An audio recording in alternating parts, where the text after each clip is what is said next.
This is Aldous Huxley, a man haunted by a vision of hell on earth.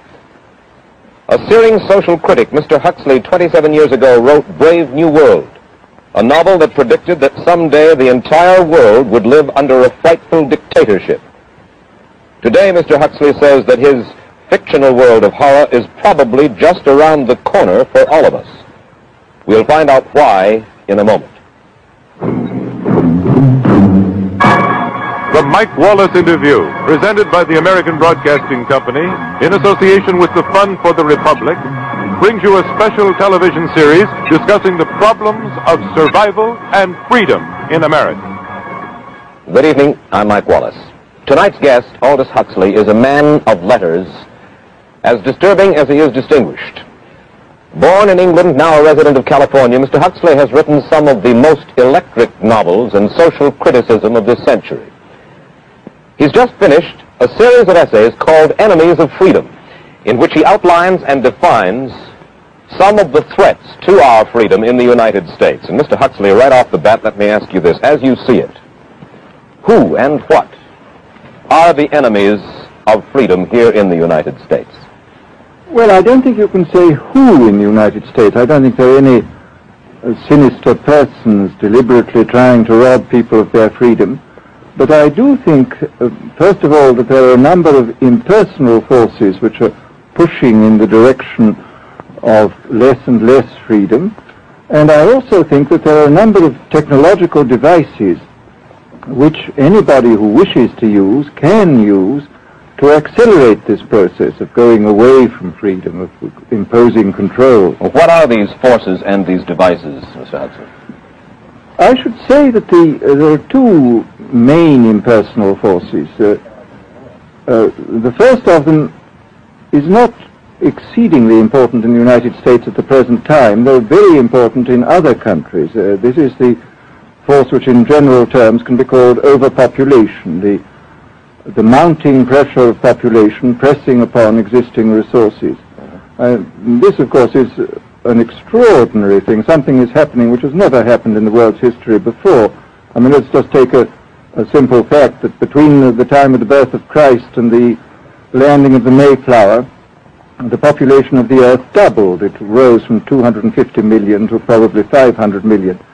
Today, the population of the Earth is rising at such a rate that it will double in half a century. Well, why should overpopulation work to diminish our freedoms? Well, in a number of ways. I mean, the experts in the field, like Harrison Brown, for example, pointed out that in the underdeveloped countries, actually the standard of living is at present falling, that people have less to eat and less goods per capita than they had 50 years ago.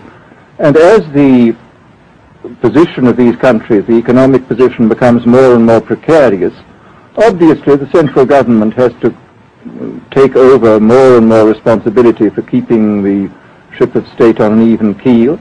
And then, of course, you're likely to get social unrest under such conditions, with again an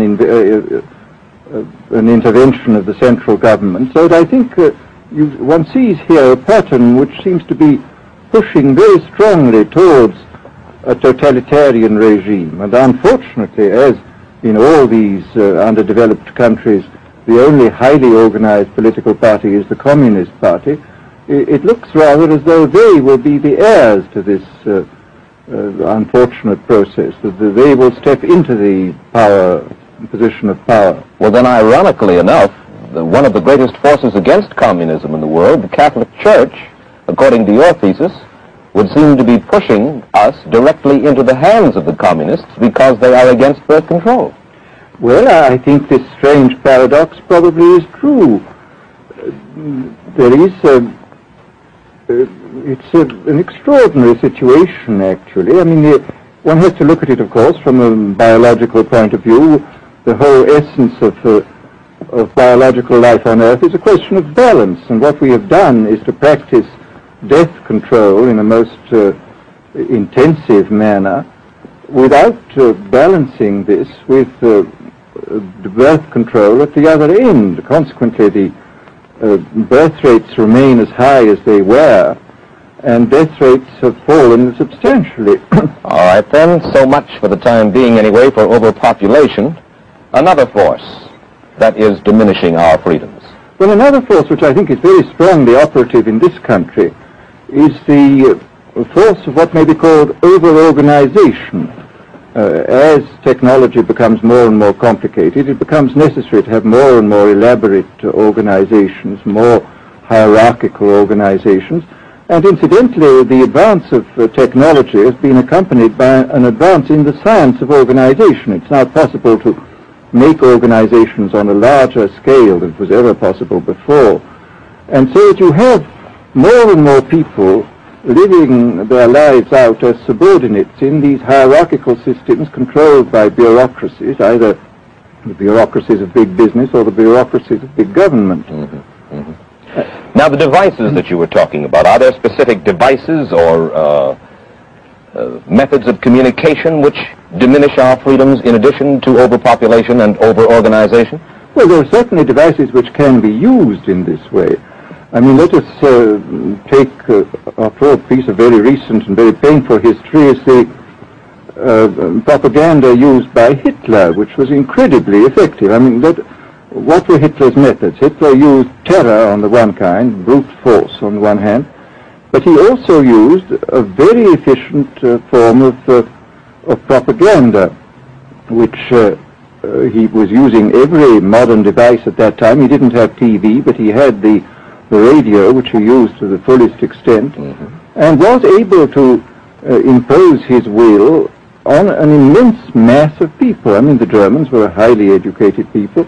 Well, we're aware of all this, but how do you equate Hitler's use of propaganda with the way that propaganda, if you will, is used, let us say, here in the United States? Are you suggesting that there's a parallel? Needless to say, it's not being used in this way now, but the point is, it seems to me, that there are methods at present available, methods superior in some respects to Hitler's methods, which could be used in a bad situation. I mean, what I feel very strongly is that we mustn't be caught by surprise by our own advancing technology. This has happened again and again in history. With technology has advanced, and this changes social conditions, and suddenly people have found themselves in a situation which they didn't foresee and doing all sorts of things they didn't really want to do. Well, now, what do you mean? Do you mean that we develop our television, but we don't know how to use it correctly? Is that the point that you're making? Well, at present, the television, I think, is being used quite harmlessly. It's being used, I think, I would feel it's being used too much to distract everybody all the time. But, I mean, imagine, which must be the situation in all communist countries, where the television, where it exists, is always saying the same thing the whole time, is always driving along. It's not creating a wide front of distraction, it's creating a one-pointed drumming in of a single idea all the time. It's obviously an immensely powerful instrument. So you're talking about the potential misuse of the instrument. Exactly. We have, after all technology is in itself morally neutral. These are just powers which can either be used well or ill. It's the same thing with atomic energy. We can either use it to blow ourselves up, or we can use it as a substitute for the coal and the oil which are running out. You've even written about the use of drugs in this light. Well, now, this is a very interesting subject. I mean, in this book that you mentioned, this book of mine, Brave New World, I postulated a substance called soma, which was a very versatile drug. It would make people feel happy in small doses. It would make them see visions in medium doses, and it would send them to sleep in large doses. Well, I don't think such a drug exists now, nor do I think it will ever exist, but we do have drugs which will do some of these things, and I think it's quite on the cards that we may have drugs which will profoundly change our mental states without doing us any harm. I mean, this is the pharmacological revolution which has taken place, that we have now powerful mind-changing drugs which, physiologically speaking, are almost costless. I mean, they are not like opium or like cocaine, which